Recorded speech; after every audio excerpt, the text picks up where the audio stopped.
వచ్చేటటువంటి పౌర్ణమి ముందు శుక్రవారం వరలక్ష్మీ వ్రతం. ఆ రోజు తిథితో సంబంధం లేదు, వారంతో సంబంధం. ఏ తిథి ఉంది, ద్వాదశి ఉందా, త్రయోదశి ఉందా, చతుర్దశి ఉందా, లేకపోతే ఏకాదశి ఉందా, పంచముందా, సప్తముందాతో సంబంధం లేదు. చివరికి వచ్చేస్తుంటుంది శుక్లపక్షం. పౌర్ణమి ముందు శుక్రవారం ఏమొస్తుందో ఆ శుక్రవారం నాడు వరలక్ష్మీ వ్రతం చేస్తారు. వరలక్ష్మీ వ్రతం చెయ్యడానికి అసలు ఈ వ్రతం ఉన్నది అని మొట్టమొదట లక్ష్మీదేవి ఎవరికి చెప్పింది? చారుమతికి చెప్పింది.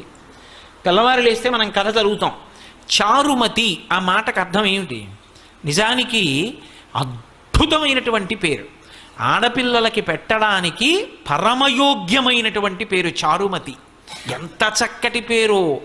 చారు అంటే సత్, మంచి అని, చాలా చక్కటి ఆలోచన కలిగినది, విశాల బుద్ధి కలిగినది. మతి బుద్ధి, మంచి బుద్ధి కలిగిన పిల్ల, దానికి అర్థం చారుమతి.